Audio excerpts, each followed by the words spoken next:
Let's I'll put this on one. I might change it. We'll start here first. I don't feel like listening to this all the entire way. Let's watch this interview between Piers Morgan and Don Lemon and see how fucked up Piers Morgan is. In his mission to mobilise young people for his conservative movement, he understood the power of a viral moment to cut through a complex argument and the great appetite for proper debate. Just two of many things we all love about the power of a viral moment to cut through a complex argument. This is part of the problem. Like, I can already just see where this is. Like, a viral moment to cut through a complex argument. Think about that for a second. They don't want to deal with complexities. They don't want to have these types of actual discussions where we have to talk about nuance, where we have to talk about the details. They only want to cut through that and do it in the simplest way possible. And not even a simple way. They want to use a viral moment where they can galvanize people to one side or another and then use that as a way to destroy complexities. And honestly, it's because I think a lot of them don't have the capacity, but whatever. We all love about our digital culture. There's plenty of things many of us find repellent about it too. Witch hunts, vile smears we not dream of using in real life, and the business of saying things purely to generate attention through rage. Many prominent figures on the right had accused Don Lemon of doing exactly that this week, ironically. Clicks, views, rage? And they're accusing Don Lemon of doing that because he said, okay. The same claim about them. The thing that is so obvious about it, and I think is so disgusting, is that you don't really care. You don't really care about Charlie Kirk. What you care is that this is a moment that you can use for clicks, to boost your podcast or your streaming show or your radio show. So him accusing them of using the Charlie Kirk thing as a clickbait, as to get their numbers up, is him engaging in clickbait and getting his numbers up. Okay. Your television show or your news show or your MAGA bona fides with the MAGA group or your political stripes, and you can improve it, or you can have a moment where you're crying in front of the cameras, you gather all the reporters at the Capitol and you go, and it's your fault, and it's your fault, and it's the left, and whatever. Well, Don Lemon is, of course, a former CNN anchor like me, who now hosts the... I don't understand how that clip validated his argument. He was making a statement that they utilize Batman's death as a way to boost their engagement, and he wasn't wrong. Like, they had a whole narrative spun up in less than 12 hours. They didn't even know who the actual shooter was, had a whole narrative spun up about it, was already, making websites, targeting people. Like, their very actions betray them, and they are so disconnected. I don't even understand what planet they're on. Where are they, like, in time and space? Man. Don Lemon Show, to which appear frequently in many popular podcasts. He joins me now. Don, how are you? I'm doing very well. How are you? Good to see you, Piers. We were both... Introduction, but it's great to see you. I'm going to have to slow this down, unfortunately, because I don't want to miss a... Both greatly lamented ex-CNN anchors. In fact, we shared an office. You took my old office. I feel like we've got a lot of history together. Your reaction... Interesting how he starts off trying to, like, with these niceties and trying to build rapport and connection.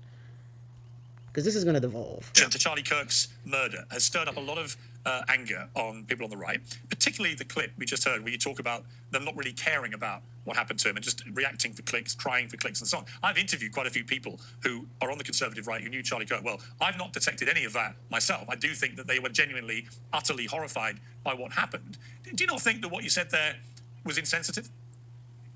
No, I don't. I'm surprised because I was actually taking up for Charlie Kirk. I was taking up for him as someone who died a horrible, untimely death, and that there are people who are out here trying to capitalize off of his death. I don't think it's that much different than what his friend, who is his confirmed friend, Candace Owens, is saying about folks who are using it for political and for career expediency. There are those who are doing it, and there are those who are not. And if you are not, then I don't think anyone who's not doing it took any offense to it. There's an old saying here in America: "A hit dog." That's what he's right, and the reason why they're taking offense to it is because they were doing the exact same thing. So go ahead. Thank you, Don. So the folks who I felt a certain kind of way, and that I touched with that statement or those statements, then perhaps they should take a look at themselves. And by the way, as you know, Piers, you've been a victim of this. Many of us have been a victim to this. You take a clip, you do a short clip that is out of context, and then you make it into something that you want it to be, rather than what I said. I don't see many people on the right at all of me running clips of me saying, I think, it was horrible what happened to Charlie Kirk. It should never have happened. I feel terrible for his wife and his kids. The kids are fatherless. She does not have a husband right now. I don't believe in political violence at all, whether it comes from the right or the left. No one played those clips. What they did was take someone... I like this because he's literally calling him out to his face. And he's doing it in the most gentle way possible. Like me, that they can demonize. They feel that I'm on the left. As you know, Piers, we work together. I'm not on the left. I am not a Democrat. I'm not a Republican. I'm not on the right either. I have my own mind, and I make up my mind, and I decide on issues based on what I believe in and based on facts, not a certain political ideology. Well, I would say that you're clearly a lot more left than right, surely. I mean, I've never heard you espouse a conservative sentiment. Now he has to pigeonhole him. am a lot more fact-based than I am anything. And so I don't believe you are free to think that I'm on the left. And perhaps in this time that we're in now with the Trump administration. I guess my only contention with these types of points is that there's this weird desire for people to kind of play the middle because they want to believe that the left is just as rabid as the right, but the left isn't as rabid as the right. It really isn't. Like the stats don't even bear that out. Like the political violence stats don't bear that out. The reason why they view them as left is because most of the left is fact-based. They are. It is not to say that the left can't get in their feelings and their emotions too, but it doesn't happen to the same degree that it happens on the right. Like the right literally spun up a whole targeted smear campaign against trans people because of the Charlie Kirk situation. Didn't even know who was involved. They were looking at one of the spent bullet casings that had TRN, which apparently was the initials for the manufacturer. They used that to say that the person was trans, that the shooter was trans specifically. The right, after the Charlie Kirk situation, called in bomb threats to HBCUs, multiple HBCUs, which literally caused them to have lockdowns. Right? The right, there was a recent story about this lady went to Starbucks to complain that somebody wrote loser on a cup to her. Her mom had ordered the Charlie Kirk, which they've been doing. So they want to order a certain drink and they want to put his name on it and whatever dumbass shit. Then so her mom goes there supposedly, gets the drink, and apparently she comes back the next day saying somebody wrote the word loser on her cup. Turns out that whole thing was fake, right? That's what the right does. The right does not deal with facts. The right does not deal with reality. The right will craft narratives out of whole cloth based on their belief systems. The right will lie. That's what the right does. I don't care. Argue with your mama about it. That's literally what they do, and we're seeing the shit in real fucking time. So trying to play the middle is kind of annoying to me, sir. You are of the left. You're of the left because you are fact-based. That's why you're of the left. Stop trying to play the middle with these people and try to pretend that the left is just as bad as the right. They are not. We are not. You call yourself a progressive, a leftist, a liberal. I don't give a fuck. We are not the same. With MAGA, perhaps facts are on the left, and if you deem that being on the left, then so be it. I don't see myself as being a political figure or a figure who's on the left. It's interesting your characterization about facts, because I would argue that one of the reasons Trump got re-elected against all the odds, if you think about what happened after January 6th and everything else, the fact that he got re-elected, I always felt was three-pronged, right? One was immigration. I think Biden completely dropped the ball with immigration, particularly on the southern border. Second, the economy. And thirdly, the whole woke issue, the whole woke culture. And in particular, I would say with immigration. What happened after January 6th. The reason why Trump got elected is because America is deeply sexist and deeply racist and doesn't believe in holding, that is the truth, deep levels of misogyny in this country, deep levels of racism in this country, and they don't believe in holding predatory males accountable for their behavior, especially predatory white males. They don't believe in holding them accountable. That's why they can argue on the one end that the left somehow is one that wants to target children while also voting for people, Republicans, who will sit there and advocate for child marriage. That's why they vote for a man who can sit there and look at his daughter and say that he wants to sleep with her or wants to be with her sexually. They'll vote for men like that because that's what this country is. The whole argument, they try to make it seem like, and this is part of the issue. This is why I say the right lies. He didn't get elected because of immigration, the economy, or any of that shit. He got elected because they don't believe in holding predatory white males accountable for their behavior because they are okay with that behavior as long as it's done by certain types of people. If he's out there with Jeffrey Epstein writing him love letters for his birthday, if he's on the flight logs, I don't know how many fucking times, if he's up there talking to little girls and telling them that I'll be dating you in 10 years, if he's up there making inappropriate comments to his own daughter, sexual comments to his own daughter, if he's doing all these things, if he literally has allegations against him, there was a woman who filed documents in a court of law about the fact that this man sexually assaulted her, I can't use the R word, at the age of, I believe, 14 years old, him and Jeffrey Epstein. There's court documents to this effect about this man's predatory behavior towards children. But they're okay with that behavior as long as it's a white man who's doing it. This is what I mean about the right lies. They lie all the time. They don't care about anything else. They only want to give cover and preference to white males no matter what they do. The only time they want to chastise or penalize white males is when they actually want to do things like protect women, when they want to protect children, when they want to end racism. That's when they want to penalize white males, because those white males are not upholding the hierarchy that allows them to be predatory. As long as you're at the bottom, as long as I can place you at the bottom in some way, shape, or form, i.e. the whole religious aspect, God, man, wife, child, or however it goes, as long as I can place you at the bottom of the hierarchy, I can justify abusing you. But white males, white men who want to get rid of said hierarchy in any way, shape, or form, who want to flatten the hierarchy, those men are a threat to them, and they want them gone. Everything else. The fact that he got re-elected, I always felt was three-pronged, right? One was immigration. I think Biden completely dropped the ball with immigration, particularly on the southern border. Second, the economy.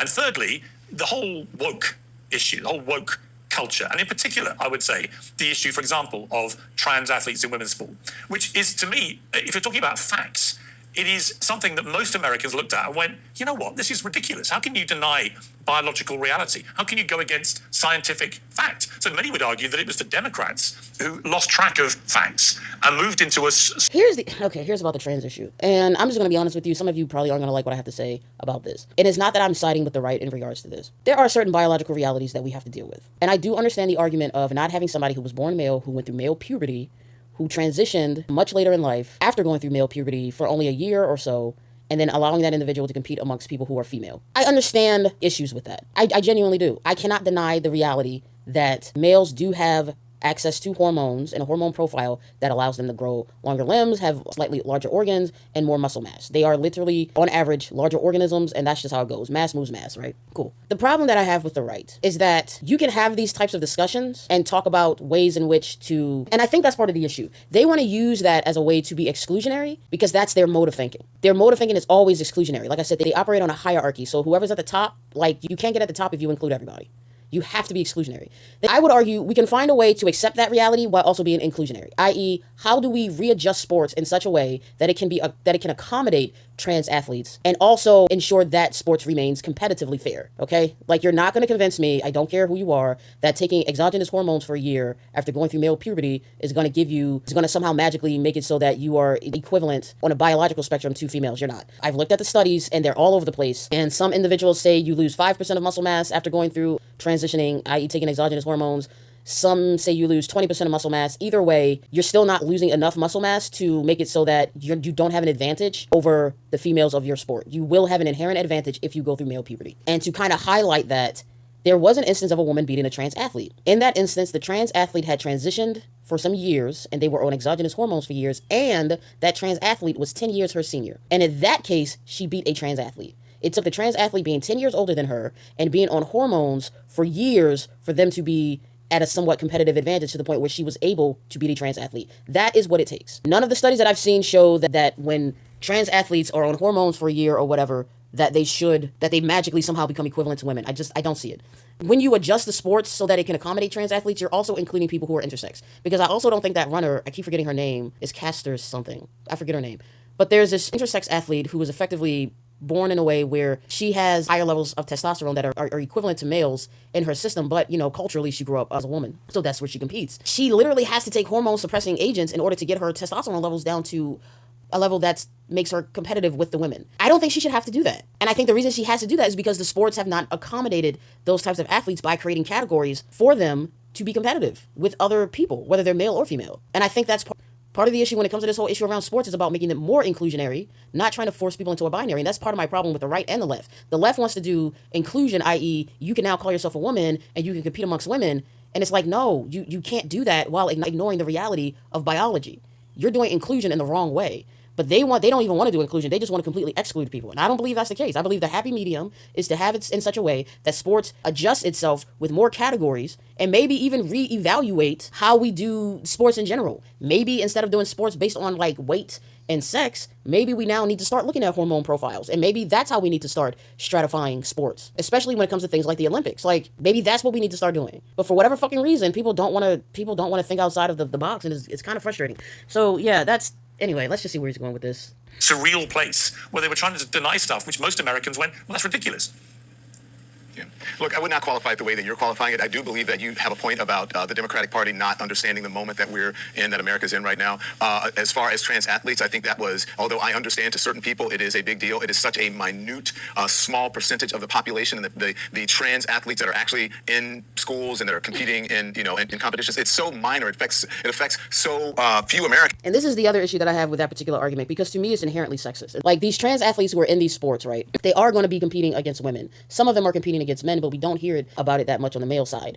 Primarily because those trans athletes don't have an inherent advantage over the men. Can they be as competitive with men? In some instances, yes, they can. But when it comes to women who have been the ones who have been ringing the alarm bells over this, it's almost like, well, it's only a few of them, so only a few of you are going to be harmed by it, therefore it doesn't matter.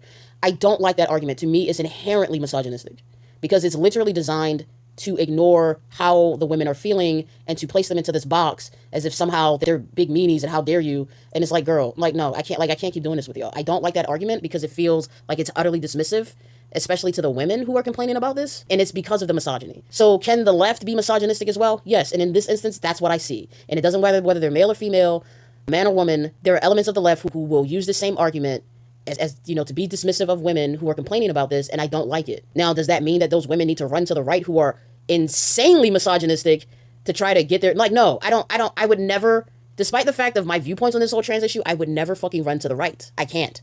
Even if you want to place me there, bitch, I'm not voting for these bitches because I see exactly who the fuck they are. The issue with me is that I see the misogyny and the fuck shit on both sides of it, and this is an instance of it. So that's where I'm at. I'm shocked that it was used to the level that it was in the election, and to great success. And so I must commend the Republicans on an issue that wasn't really an issue for most Americans, that they made it into something that helped to catapult this president into office. Now, see, I've heard they are very effective at making boogeymans. They are very effective at making boogeymans, but it's about playing on people's fears and lack of understanding. But like I said, part of the issue with the left is that they weren't willing to have that honest conversation about it and to argue for inclusion and not be dismissive. But again, that does not take away from the fact that the right is inherently misogynistic, inherently racist, and is a group of individuals that behaviors that are atrocious. Democrats using that argument. And I've said to them, one of the most effective, I'm not saying you're a Democrat, I'm just saying I've heard a lot of Democrats say it. And my argument to them has been, yeah, but the New York Times reported that the they-them ad that Trump put out, which gathered momentum and then became used more and more and more, was one of the most effective. I think it was extremely successful. It was one of the most successful modern political adverts because it cut. I'm going to try to shift through this as quick as possible because I'm tired of talking about it.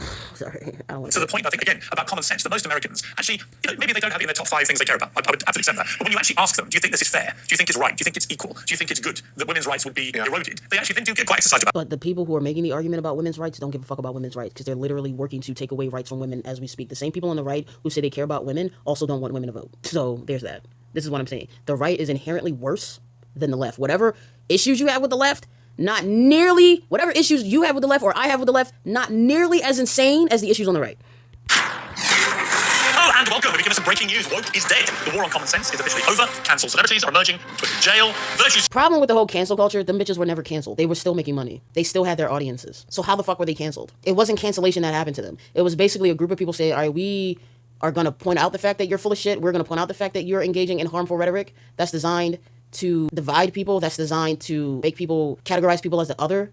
We're gonna point out the fact that you're engaging in harmful rhetoric that's designed to be harmful towards others. And after pointing that out, we as individuals aren't gonna fuck with you anymore. But that didn't mean that other people wouldn't fuck with them. And clearly that's exactly what the fuck happened. People still fucked with them. So what are you talking about? Motherfuckers was canceled. They were never fucking canceled. They were only canceled in certain households. That's how that shit went. I didn't watch a lot of you bitches, but apparently other motherfuckers did. And then y'all took that whole cancel culture and went on a spree, screaming and yelling about how you were a fucking victim, while at the same time getting mad at other people for what? Playing victim, right? The same people who want to sit there and say, you guys play the race card too much. You guys talk about racism too much. You guys talk about victimization too much. The same people who scream about that were screaming about the fact that they were being victimized when they were never being victimized. They were never canceled. Shut up. I hate you motherfuckers. It's been outlawed and mass ridicule, and we are finally free to call a spade a spade. So what was the cause of... We're finally free to say the N-word. We're finally free to say horrible things about trans people. We're finally free to call women bitches. We're finally free. Isn't that what you mean? Because that's what it is. We're finally free to lie with impunity like we used to be able to do. We used to be able to just lie on you motherfuckers. Now we can't do that. But now we can do it. We're finally free, because that's what y'all mean. Death. How did the silent majority finally win? And what exactly is going to take its place? Woke is Dead is my definitive story on the rise and fall of woke, as well as the common sense heroes and PC villains who have dominated news and culture across 10. The same people who took a word from the black community in America that was designed to allow them to have some level of class consciousness, race consciousness, and to be aware of the systems of oppression that are all around them. The same word woke, you guys literally colonized it, mangled it, bastardized it into whatever this is, so that you can have an imaginary enemy to fight. Because again, that's what the right does. They create enemies out of whole cloth. They were never canceled. They were never victims. But let me take this word from these people because I'm a colonizer, just like my ancestors. I'm going to take this word and I'm going to use it to create an enemy. And it just so happens it comes from a group of people who I want to demonize as well. So it works doubly in my favor, right? And it also doesn't hurt that you got a bunch of tap dancing ass, coon ass niggas who run into the right, run into red pill shit, who are also espousing these belief systems, who are so disconnected from their race and from their history and from their understanding of how all these things play that they're literally allowing a group of men to engage in systems that are designed, that are going to oppress them further. And they don't even fucking see it. This is pathetic. And anyway. I'm gonna keep jumping on my soapbox, by the way, on occasion, just so you know. Years of madness. It's also my personal roadmap back to a less divided world. A world where we can agree. You literally do not want a less divided world. A less divided world means you don't engage in ad hominem attacks. A less divided world means you don't try to make yourself a victim when you're not. A less divided world means you actually tell the truth and you don't lie about people. That's what a less divided world means. You guys hate less divided worlds. You don't want less division. You want more division because it makes it easier for you to oppress people and to then justify your oppression of those fucking people. The fuck are you on? To disagree, where debate triumphs over censorship and where common sense is king. You will be shocked by how much you agree with me. No, I don't, Piers. You just want to be racist, sexist bigots again. Like, shut up. Look, Piers, and this is also part of the thing. If you do nothing else in this new age that we're in, the only thing you have to do is tell these motherfuckers the truth about themselves. Every single fucking time you tell them the truth about themselves, do not let them lie. They hate that shit. They hate the fact that you won't let them lie. Lies are their weapons. I'm not here to argue over trans rights. I don't think it necessarily cut to the argument of common sense. I think they simply found an issue that they could capitalize on based on fear or some perceived religious value or what have you. So I'm not going to sit here and demonize trans people, trans women, or trans men. Don Lemon is correct. Thank you, Don. Because that's the truth. That's what they did. They're not these martyrs. They're not these paragons of truth themselves. No. They're not these people who are trying to save anybody. They don't want to save shit. The only thing they want to save is their ability to be predatory towards others. Because I just don't think that is fair and that is productive in this moment. I'm not going to go back and litigate why Donald Trump won and on the issue of trans. We simply disagree on that. I think it affects so few people. I think it was something that was blown out of proportion. And while there may be some people who are affected. I also think the so few people argument is really just designed for these types of interactions with the right, where they're trying to get their point across and as succinctly as possible. And that's part of the issue that's another issue when it comes to like cable news and media. But yeah, I think that also plays into it as well. And if they are, I'm sorry that happens, but happens, but I just don't think that was an issue that focuses. So when you see, for example, in the Paris Olympics, when you saw Imam Khalif, an Algerian boxer who had been banned from the World Championships for testing positive for male chromosomes, when you saw a young female Italian boxer quit after 40 seconds because she'd never been hit that hard and genuinely feared for her life, and Imam Khalif goes on to win gold medal at the Olympics, does that not ring an alarm bell for you, Don? I mean, do you not think the reason we separate sexes in the Olympics is... And the only reason they're really mad about that is because a trans person won a gold medal. That's really why they're mad about it. Because they hate inclusion, honestly. That's why they're mad about it. You want to know my opinion on it? I do think it's weird that she got, I can't remember what the word was, but she was a part of a boxing association. They gave her a hormone test. They gave it to her twice. She failed twice. That doesn't mean she's trans. That likely means she was intersexed. And that's the shit I'm talking about when we talk about making it more inclusionary for people who fall into these categories. That's what, if I had to wager a guess, that would be my guess. She's likely intersex. If she failed that test twice, she's likely intersex. And I also have heard other women who have gone up against combat sports against trans athletes that there is a noticeable difference immediately once they've had to compete against those women, those trans women. But that's my feelings on it. That being said, they're only mad about it because a trans person won a gold medal. Because males have an advantage? I mean, why would you not think that's important? Do you want me to tell you the truth? Yeah. Let me tell you, Piers, I'll tell you the truth about this. I heard about the story, but it's not something that I focus on. I'm not watching the Olympics like that. Maybe I'm different. I'm not that interested in watching everything. I like to watch. Thank God, Don. Like, I'm trying to get past this trans shit, but for whatever fucking reason, they are hyper-focused on the trans shit, which is fascinating because then we find out about groypers. And the fact that there's this whole subculture on the right of, like, Nazi, racist, sexist men transition themselves into women, not because they have gender dysphoria, which is typically what transitioning was for people who had gender dysphoria. And we can have a whole conversation about that on another thing. But they weren't feeling gender dysphoric. They only transitioned because they don't feel like they meet the definition of what manhood is or masculinity is, and they feel that life would be easier, quote unquote, if they were women. And anybody who's a woman is probably laughing. Your life literally gets harder when you're a woman. But they feel like their life would be easier, so they transition. And a lot of this on the right is being pushed by, wait for it, predatory males who are convincing often younger men. I've heard sometimes they're teenagers, sometimes they're 20-somethings, but they're typically young men who don't have a lot of life experiences. They're convincing them to transition. In some cases, maybe it's a social transition. So you have this thing called femboys. In some cases, actually a damn near full transition. So they're taking hormones and everything. So you do have trans people on the right who are very misogynistic and very sexist And it's fascinating to me that they're so hyper-focused on trans people when you have a whole group of them that are a part of your subculture. Like, it blows my fucking mind the levels of hypocrisy that these people are willing to wade in order to justify their predatory-ass behaviors. It's insane. To swimming, I like to watch the gymnasts. I'm not interested in boxing or any of that because I think it's a brutal sport anyway. So for me, it's just not that interesting. I'm sorry that anybody was hit that hard, but if you put yourself in the arena to be hit and someone hits you hard, then whose fault is that? Well, you expect to be hit by other women, not men. Well, I don't know that. I don't know. Well, Like, we done had this conversation. I done said what the fuck I needed to say. I made the points I needed to make. We can stop beating this dead horse. Can we move the fuck on? But with the right, they don't want to do that. And they only want to move on when they want to move on. And it's one of those things where they want to kind of browbeat people into submission. And again, because this is about misogyny. This is about domination. And this is effectively what he's doing, the same fucking thing. God, this is going to be a while. Shit. How long is he going to do this? They were going into the ring with. And if you put yourself in that competition, in the middle of a ring where punches are being thrown, then you can expect to get hit hard, whether it is a man or a woman. And that's all I have to say about that. So you would have no objection to men fighting women in a boxing ring? I did not say that. I just said that's all I have to say about that. Isn't that the implication of what you're saying?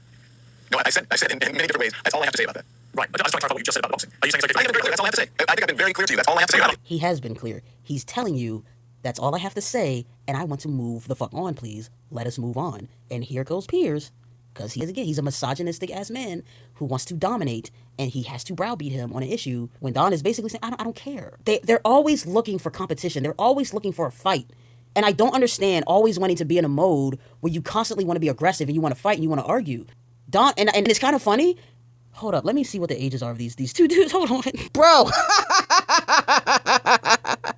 Don Lemon is 59 years old. Piers Morgan is 60 years old. This is what happens when you're on the right. Look at these two men. He is literally 1 year younger than Piers. And probably not even a full fucking year if I looked at the months. I don't care. But he's 1 year younger than this man. Look how much older Piers Morgan looks compared to Don Lemon. And this is why being this, like, engaging in a constant desire to be angry and a constant desire to fight and to be argumentative and aggression, being in that mode all the time, this is what it does to you. It ages the fuck out of you. Don Lemon, on the other hand, I want to move on. I'm tired of talking about this. That's all I got to say. Can we move on to the next topic, please?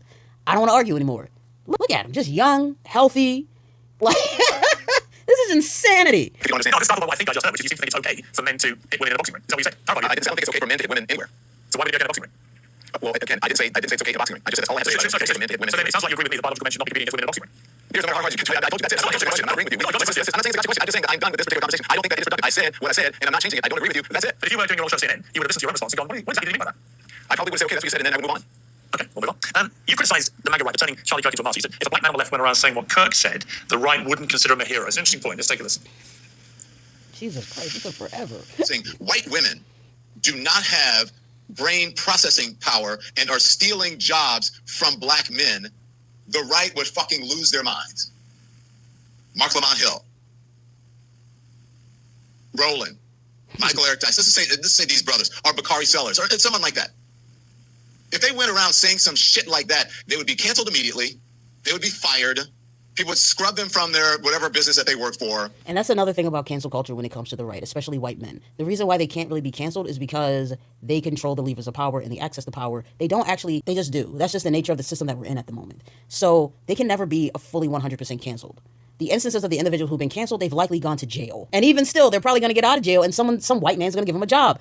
But people who are victims of them, people who are at the bottom of the hierarchy, people who don't control the power, who don't control all the resources, yeah, those people can be canceled because the men who are in charge can indeed cut off their access. So that's another thing when it comes to whole cancel culture. They're not fucking victims. Don't you ever allow them to lie about the fact that they're victims. Or if they said, when I get on a plane and I see a white pilot, I'm like, damn, we're going to, I'm worried. Yeah, it's interesting because I've seen that blow up a lot in the last few days. So I went back and actually watched exactly what Charlie Kirk Where are you said. watching all this? I haven't seen any of this blow up that you're talking about. Oh yeah, it's been everywhere. Everyone's been showing clips of Charlie Kirk all week on social media. I have not seen it. I guess maybe I'm just not on social media. But what's interesting is when you watch it all in context, it's a discussion that is prompted by the fact that Joy Reid, who you know well, had admitted she only got into Harvard because of DEI. So they have to protect their narratives of superiority, and this is how they do it. So for those who are confused, Joy Reid did talk about the fact that she got into Harvard because there was a program that was designed to do outreach to certain types of students. Now, she wasn't the only type of student they did outreach to, because you have individuals on the right who have taken advantage of said outreach. J.D. Vance supposedly is one of those students who supposedly came from Appalachia, the poor regions of Appalachia, supposedly, and he was able to capitalize off of that to get access to Ivy League education. And so the Ivies did do outreach to minority communities, they did outreach to women, they did outreach to poor people. like in the case of J.D. Vance, a poor white man, supposed poor white man, because he has a whole mythology around him as well.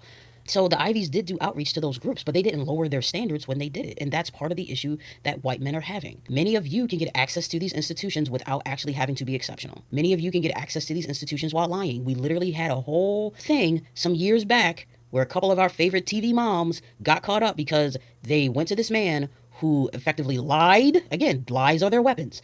They lied about the fact that their children were athletes in order to get them access to get them into these schools. We literally just had a whole thing where you guys will lie to get into these schools, where you guys will just pay, like, again, they paid money to this man. You'll pay money to get into these schools. Like, you guys can get into these schools without any real skill set. But the people who are poor, they have to prove themselves. The people who are women, they have to prove themselves. The people who are minorities, black people, Asian people, indigenous people, Hispanic people, they have to prove themselves to you in this weird way. You don't have to prove anything to anybody. But for some fucking reason, you create standards in such a way that the people who are at the bottom of the hierarchy have to prove themselves to you, and they do that, and you're still mad about it. You create this fake concept of meritocracy, because I don't think meritocracy is actually real. I think the word is real. I think the word has a definition, but I think in practice it's not real. You guys don't do anything on merit. Everything is about being a part of a specific group. And again, you keep niching down as far as the group so that only certain people can get access to certain things, because this is all about access, control, and power, and allowing access to resources. Only certain people are allowed to have access to this.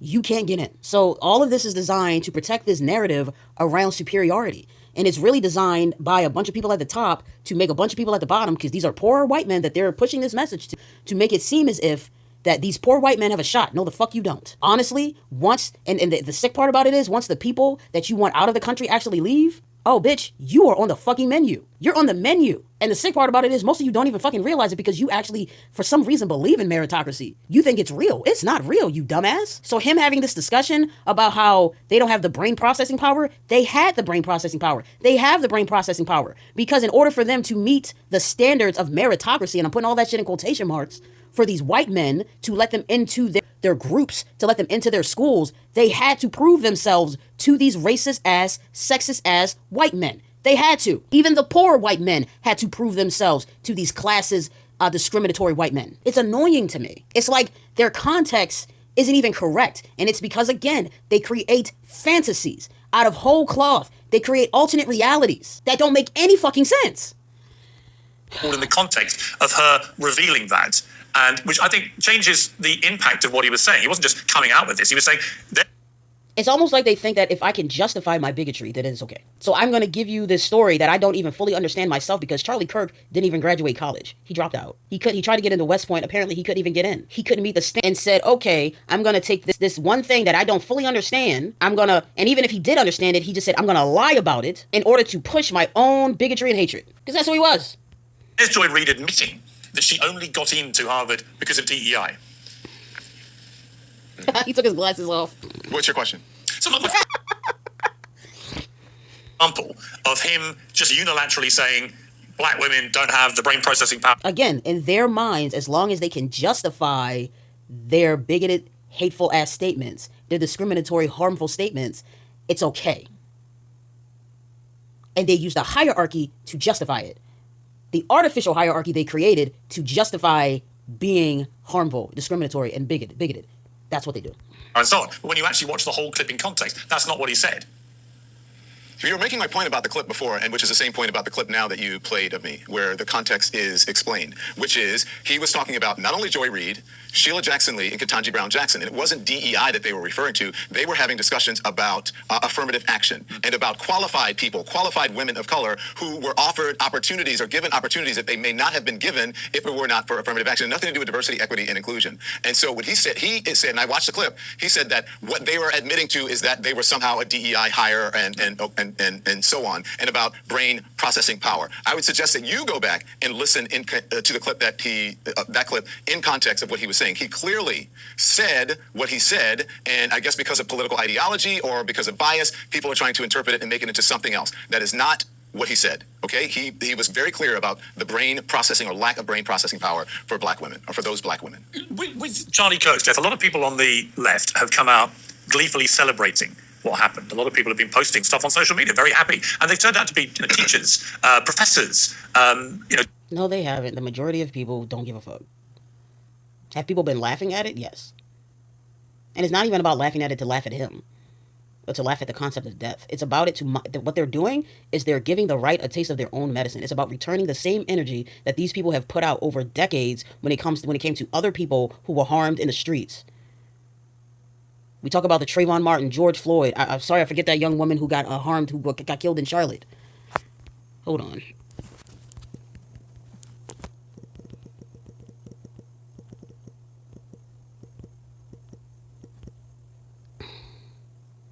Heather Heyer. We talk about, it was about the way in which the right spoke about it, about Paul Pelosi, and about how they mocked those people and made jokes at their expense and made jokes about their death and dismissed their deaths. We're literally returning the same energy that they have given those victims and other victims. We're returning the same energy. And it's so upsetting to them now, huh? And it's very interesting how they can finally grasp and comprehend what we were saying the entire time. But instead of them sitting down and reflecting upon, damn, I've been engaging in bad behavior, they refuse to do so. Because again, they don't want to have complex discussions. They don't want to engage and have complex emotions even. They don't even want to do hard work within themselves. What the fuck makes you think they want to do hard work on the outside? Jesus Christ. Doctors, nurses, I mean, people in extraordinary positions of power over other human beings. What should happen to those people? Well, I think we should look at every circumstances. It should be taken on the circumstances should be taken on their own merit, and what should happen to them should be taken, on individual merit. We should look at each of them. Now, I don't believe that anyone should be celebrating anybody's death at all, ever. And I don't think anyone should be celebrating Charlie Kirk's death. We know, and you know, Piers, that freedom of speech does come with consequences, and there are limits. There are limitations to freedom of speech. And if you work for a private company, they have the right to fire you or discipline you for whatever it is that they want. If you break the rules, their codes of conduct, then you have to suffer the circumstances. So, look, I 100% unequivocally believe that no one should be celebrating anything, and if any of those people broke the rules of their employer, their codes of conduct, then they should be disciplined or fired if it warrants it. Do you agree? But I don't believe in canceling people. Right. I think there's a lot of cancellation going on the right now, and I'm not comfortable with it. Do you feel? I wasn't comfortable with it on the left either. Right. Do you feel you were a victim of cancel culture at CNN? Well, I don't think cancel culture really exists, especially for white men.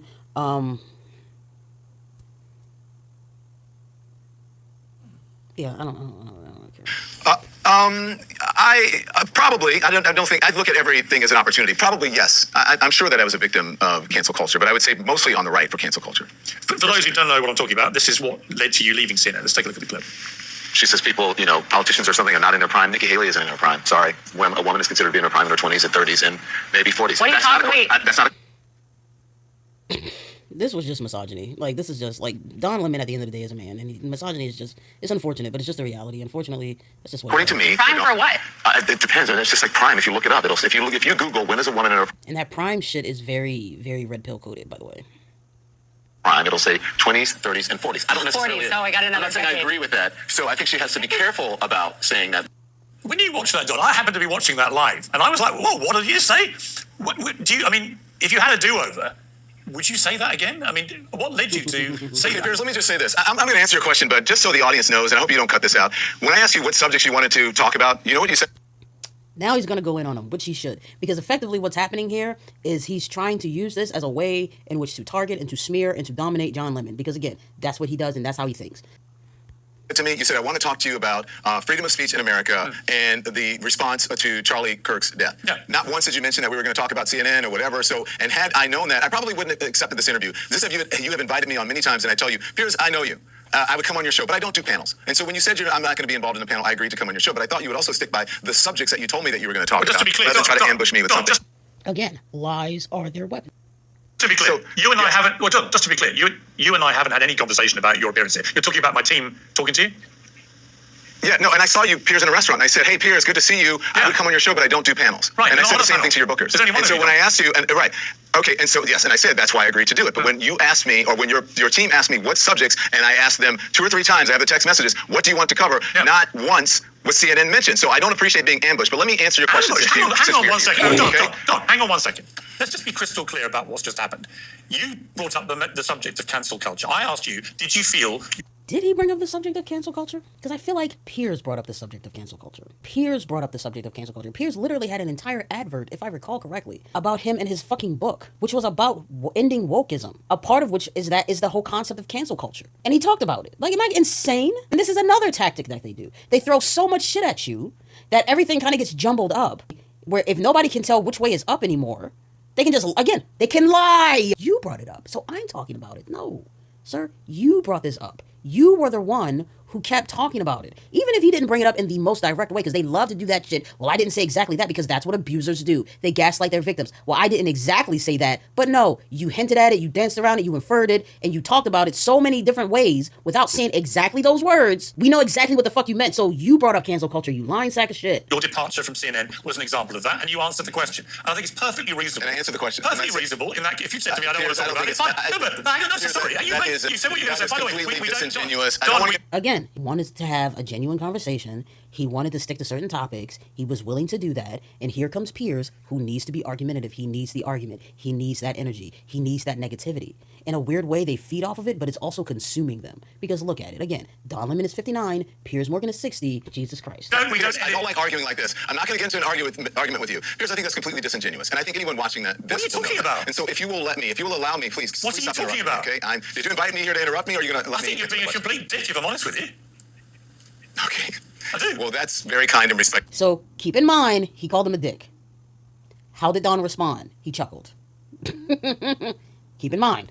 It wasn't intended to be kind or respectful. The homonym attacks. Again, it wasn't intended to be kind or respectful. Keep that in mind.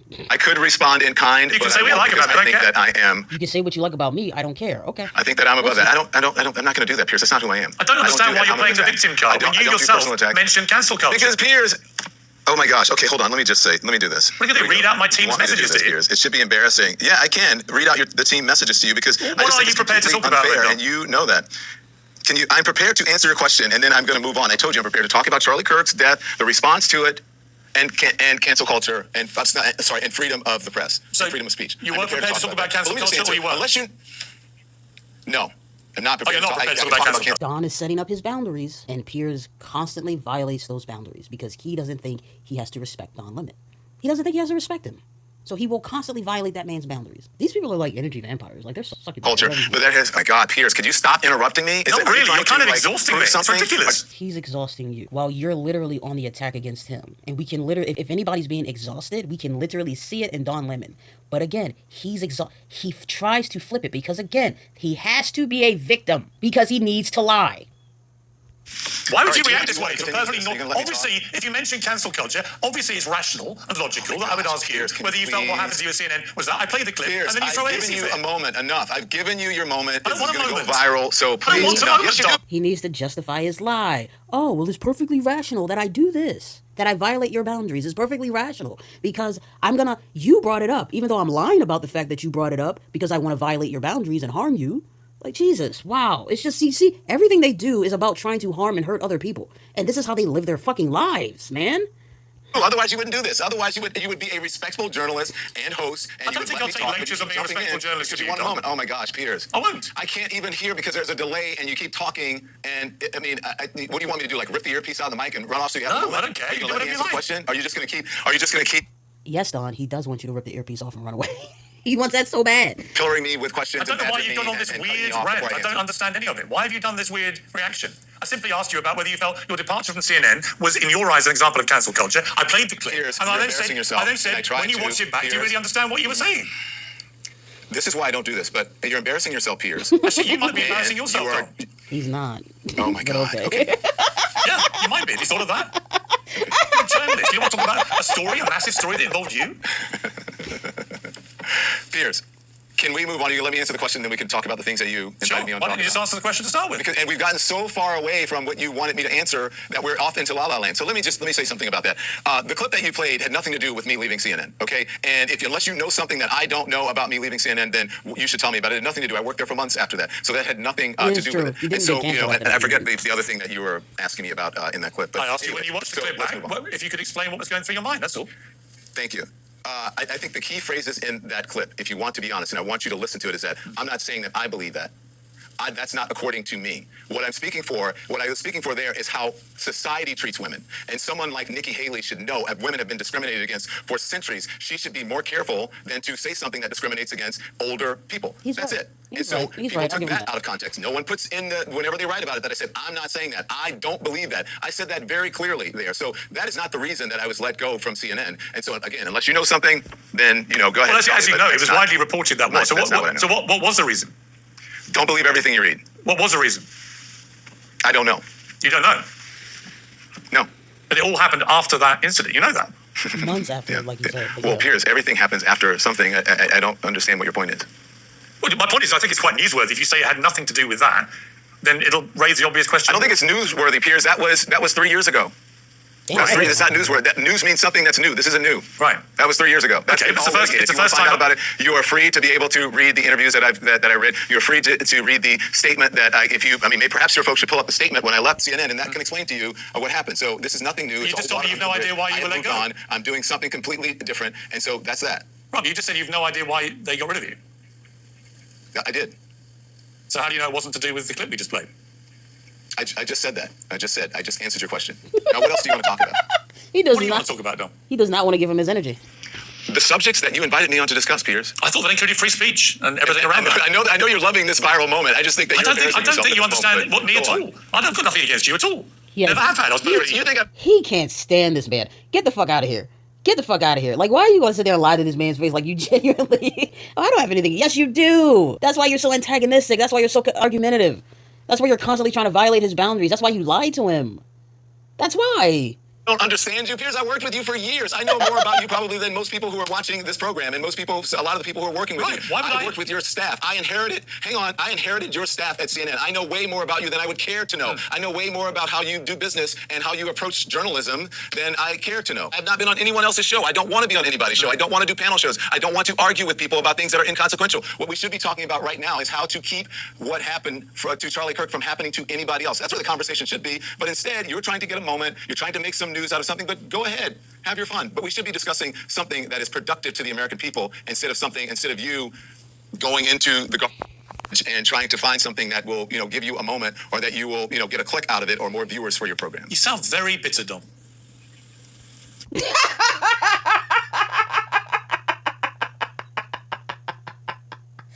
You do all of that antagonizing, all of that poking, all of it. He doesn't give you any of the energy you're asking for.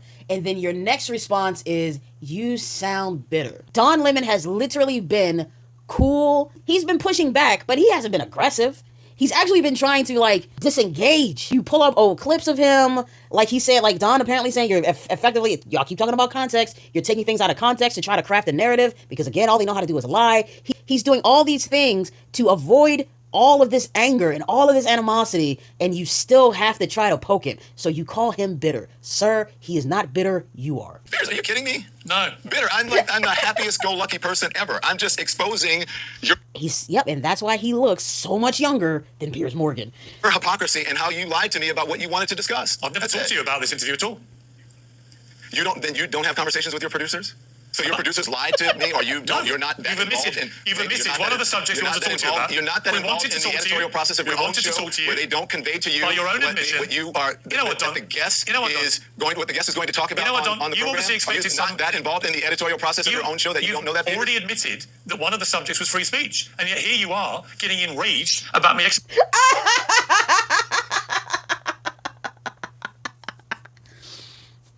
One of the subjects was free speech. Yes, the subject was free speech, but you're not having conversations around free speech.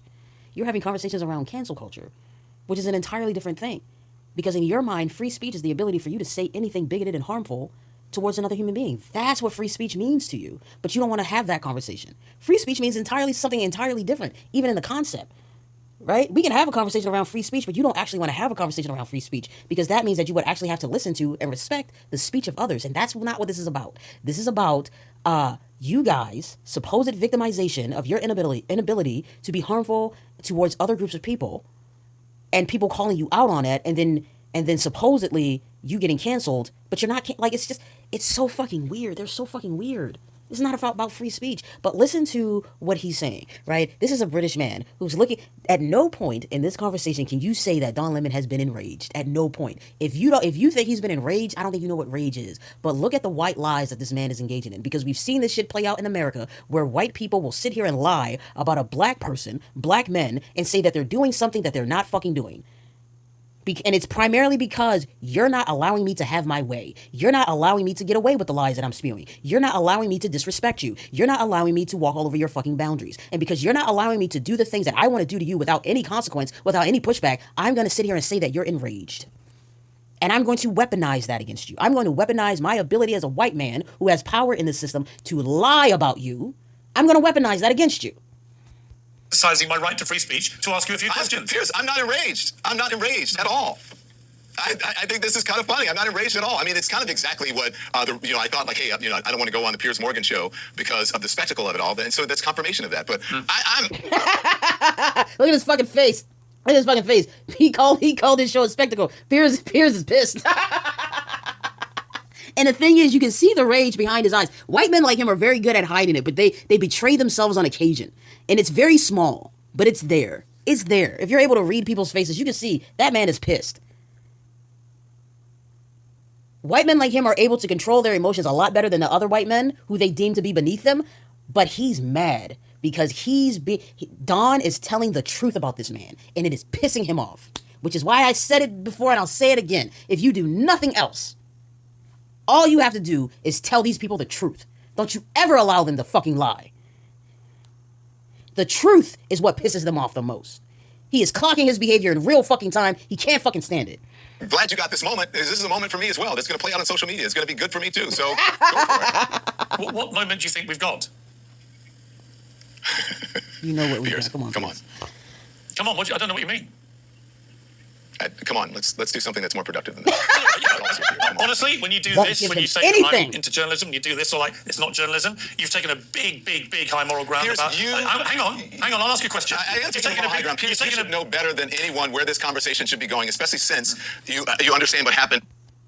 Piers is upset because Don Lemon is taking on more of a parental role in this argument, in which he's saying, I am so disappointed in you. And it's not even parental. But to them, it's about hierarchy. So when he says that, Don Lemon is saying it as a friend or a colleague or whatever you want to call them. He's saying it as another human being to another human being. I have higher expectations of you, and you're not meeting those expectations, and I'm disappointed. But in his mind, Don Lemon is taking a higher position than him because he's accurately clocking his behavior, accurately describing his behavior. That upsets him because as a white man, how dare you take a higher position than me? At CNN with you. With gun control in the United States. Yeah. That was a big thing for you when you were at CNN, and I'm not sure what happened if that was part of the reason that you were let go. But, hey, Piers, this is Don Lemon. I know you. I've worked with you. I know a lot about you. So let's just move on and be adults. And so let's talk about, I think, something that would be important to you, and that is sensible gun legislation in the United States that would have perhaps prevented the untimely and sad death of Charlie Kirk. Can we do that? How would it have prevented it happening? Why don't you tell me? Because you are an expert on the subject. At least you were when you were working at CNN. You were very pro gun legislation, and I believe, if correct me if I'm wrong, pro gun control. I'm wondering if Piers, that's fascinating. Because he knows why gun control would have probably helped Charlie Kirk. I'm not saying it guaranteed it, but it definitely would have reduced the possibility of these things happening. So I want, let's see how he answers this one. Yeah, I don't understand how you stop a deranged young man who the investigators say has become radicalized to the left from taking... Aha! That's what he does. He ignores it, and he pivots. So a man who understood the importance of gun control now is taking on the persona of the men around him. He's blending into the right, and he's going to utilize their talking points. Despite the fact he comes from England, and he understands that there is a significant problem because he, at that time, had a birth, he was abstracted from it. He was outside of America. He was outside of that culture, so he was able to see it in a different way, in a different light, and he argued for gun control. And he's not wrong to argue for gun control. But now that he's immersed himself and enmeshed himself in the right, he is now going to take on their talking points and their persona, and everything that he believed before that, he's willing to give it up. That is fascinating. That's fascinating. Taking his grandfather's old rifle and using it to fire one bullet that kills Charlie Kirk. If you can think of a legislation that would stop that. I think you just answered that. You said your grandfather's old rifle. So look, perhaps it should have been in a safer place. Perhaps do you know where it was? there should be rules. Hang on.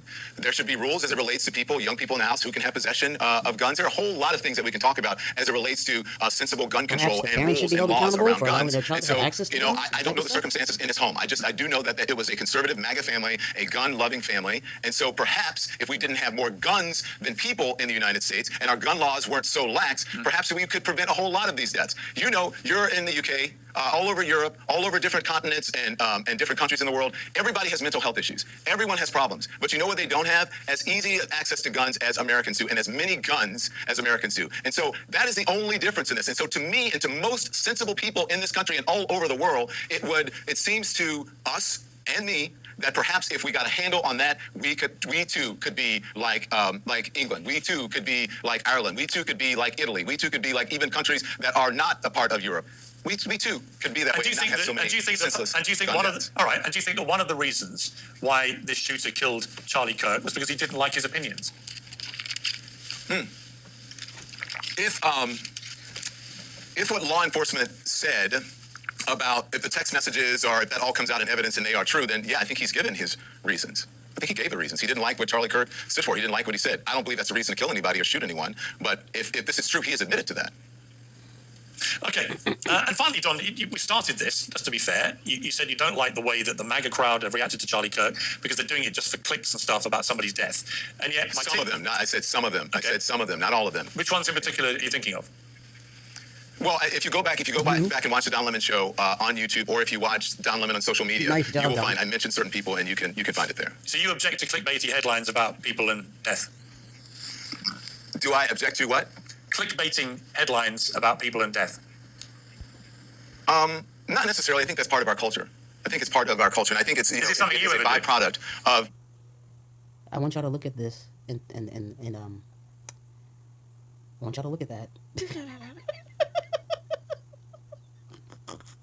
When he talks about clickbaity headlines, I want you to look at it. It is a byproduct, please, of our siloed media, and I think people perhaps sometimes do it to get attention, whether it's right or whether it's wrong. But sometimes people do it to break through, whether that's right or wrong. It's just simply what it is. As a matter of But fact. do you ever do it? I don't think I do it to any more so than anyone else. I don't think I do it any more so than the Piers Morgan Show or any other show that is based on YouTube. I'm only curious. It's 2 weeks ago. Will tell you, You had a tell you headline. that you have to do something Well, 2 weeks ago, I'm not done talking yet, Piers. I'm not done talking yet, Piers. I didn't finish my statement. I say sometimes you have to do things to get. He is angry. You can see it in his fucking lips. He's angry, boy. He's angry. People's attention so that they can click on something and to see if it is important or not, and they can make up their own decision about if they want to continue on with the content. I got it. That's the whole point of clickbait, yeah. You had a headline 2 weeks ago. Hot takes, could Donald Trump be dying? Bro, that nigga is dying. What the fuck? Asking a question, could Donald Trump be dying, is not clickbait. When you see that man on television literally melting off the fucking bone, what the fuck are you talking about? Like, we have seen this man walk outside with like half of his face drooping because it's obvious he had a stroke. Like, what are we talking about? Yeah, a lot of folks did. I think you probably did a show on that as well. No, I didn't. And because people were asking, if you look at even in some of the mainstream media, people were asking. Donald Trump's administration was not transparent about how sick he was during COVID, and so what leads people to believe that Donald Trump's administration is going to be transparent about what's happening with him now, about what's happening with his hands, about what's happening with his ankles, let's just be about what's clear. He's happening with obviously his health. He is the leader of the free world. People have the right, especially Americans, to know the health of their president. He wasn't dying. You knew he wasn't dying. He's obviously not dying, and he was doing it for. He literally is dying. Like, what are we talking? Are we serious right now? He's having very weird things happen to his body. It's clear. But he also has access to ridiculous amounts of money, so he can probably afford all these weird-ass therapies that he can utilize to help him get his vigor back. But again, if you've ever noticed, he goes through these periods where he is very up and then he's down, and then he's up and then he's down. And it's like he gets a treatment and he looks better, and then he just declines again. And then he gets a treatment, then he looks better, then he declines again. That is a pattern. Come on, bro. Clickbait, which is a very. I didn't say he was dying. I said, could Donald Trump be dying because people are asking if he's dying? That's Got it. I don't see that there's anything wrong with that. Nope. Donald. It's a valid question because it's a valid discussion that's actually being had and multiple people are having it, so it's not clickbait. It's salacious, maybe, but not clickbait. Thank you very much. To you? Yeah, we've run out of time, Tom. You know what it's like in the news business. Yeah. Thank you, Piers. Thanks for coming on, Uncensored.